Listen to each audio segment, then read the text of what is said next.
BBC news আন্তর্জাতিক সংবাদে এখন বিস্তারিত। আপনি যদি ইসরায়েলের ধ্বংস চান এবং মুসলিমদের পাশে থাকেন তাহলে ভিডিওতে লাইক করে চ্যানেলটি অবশ্যই সাবস্ক্রাইব করে দিবেন এবং আপনার মূল্যবান মতামত অবশ্যই কমেন্টে লিখে জানিয়ে দিবেন। এখন বিস্তারিত। ইরানও তাদের বন্দরে মার্কিন জলদস্যুতার পাল্টা জবাবের হুমকি দিয়েছে। এতে ফের বাড়ছে সংঘাতের শঙ্কা। উদ্বেগ ও অনিশ্চয়তার মাঝেও ইসলামাবাদে সম্ভাব্য বৈঠকের সব প্রস্তুতি সম্পন্ন করেছে মধ্যস্থতাকারী দেশ পাকিস্তান। ধারণা করা হচ্ছে এরই মধ্যে ইসলামাবাদে উচ্চ পর্যায়ের মার্কিন প্রতিনিধি দল উপস্থিত হয়েছেন। এমন প্রেক্ষাপটে শান্তি আলোচনার জোর সম্ভাবনা দেখা দিলেও ইরান তা এড়িয়ে যাওয়ার ইঙ্গিত দিয়েছে। আপাতত যুক্তরাষ্ট্রের সঙ্গে দ্বিতীয় দফা আলোচনার কোনো পরিকল্পনা নেই ইরানের। কূটনৈতিক প্রক্রিয়া এগিয়ে নিতে ওয়াশিংটন আন্তরিক নয়। আন্তরিক থাকলে আগ্রাসী কর্মকাণ্ড চালিয়ে যুদ্ধবিরতির শর্তাবলী লঙ্ঘন করত না।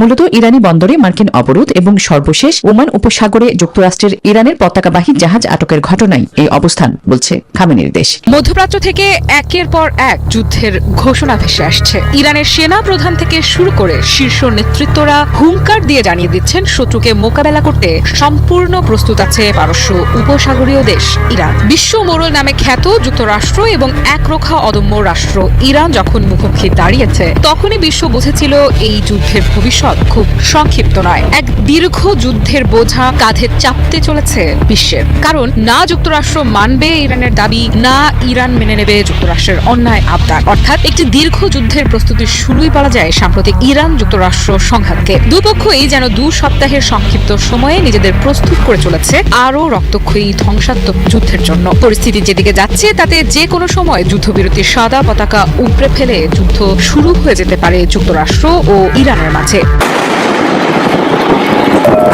হরমুজ প্রণালী ঘিরে উত্তেজনা আবারও বিপজ্জনক মোড় নিয়েছে। যুক্তরাষ্ট্র একটি ইরানি জাহাজ জব্দ করার পর পাল্টা পদক্ষেপ হিসেবে মার্কিন সামরিক জাহাজে ড্রোন হামলার দাবি করেছে ইরান। নরবর যুদ্ধবিরতির মাঝেই এই ঘটনাগুলো দুই দেশের মধ্যে সংঘাত নতুন করে তীব্র হওয়ার আশঙ্কা আরও বাড়িয়ে দিয়েছে। ইরানের আধা সরকারি সংবাদ মাধ্যম তাসনিম নিউজ এজেন্সি জানায়, যুক্তরাষ্ট্র একটি ইরানি বাণিজ্যিক জাহাজে গুলি চালিয়ে সেটি জব্দ করার পর ওমান সাগরে মার্কিন সামরিক জাহাজগুলোকে লক্ষ্য করে ড্রোন হামলা চালিয়েছে ইরানি বাহিনী। এই হামলা মার্কিন অভিযানের সরাসরি প্রতিশোধ ছিল বলে প্রতিবেদনে উল্লেখ করা হয়। তবে হামলার পরিমাণ, ব্যবহৃত ড্রোনের সংখ্যা বা এতে মার্কিন বাহিনীর কোনো ক্ষতি হয়েছে কিনা এসব বিষয়ে এখনো বিস্তারিত জানা যায়নি। যুক্তরাষ্ট্র ইরানের দ্বিতীয় দফার বৈঠকটি